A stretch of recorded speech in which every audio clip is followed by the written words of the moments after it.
ವಿಶ್ವ ಪ್ರಸಿದ್ಧ ಯುನೆಸ್ಕೋ ಪರಂಪರೆ ತಾಣ ಹಂಪಿಯಲ್ಲಿ ಭಾರತೀಯ ಪುರಾತತ್ವ ಸರ್ವೇಕ್ಷಣಾ ಇಲಾಖೆ ನಡೆಸುತ್ತಿರುವ ಉತ್ಖನನ ಕಾರ್ಯದ ವೇಳೆ ಮಹತ್ವದ ವಿಗ್ರಹಗಳು ಪತ್ತೆಯಾಗಿವೆ.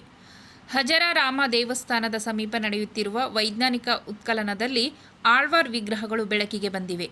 ವಿಜಯನಗರ ಸಾಮ್ರಾಜ್ಯದ ಕಾಲಘಟ್ಟದ ವೈಭವವನ್ನು ನೆನೆಸುವ ಈ ವಿಗ್ರಹಗಳು ತಾಳಿಕೋಟೆ ಯುದ್ಧದ ಬಳಿಕ ನಡೆದ ದಾಳಿಯ ಸಂದರ್ಭದಲ್ಲಿ ಧ್ವಂಸಗೊಂಡಿರಬಹುದು ಎಂದು ಅಧಿಕಾರಿಗಳು ಅಂದಾಜಿಸಿದ್ದಾರೆ.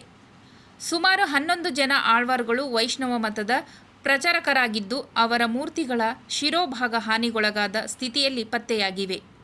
ದಾಳಿಕೋರರು ವಿಗ್ರಹಗಳನ್ನು ನಾಶ ಮಾಡಿ ಮಣ್ಣಿನಡಿ ಮುಚ್ಚಿಹಾಕಿದ್ದ ಸಾಧ್ಯತೆ ಇದೆ ಎಂದು ಹೇಳಲಾಗುತ್ತಿದೆ.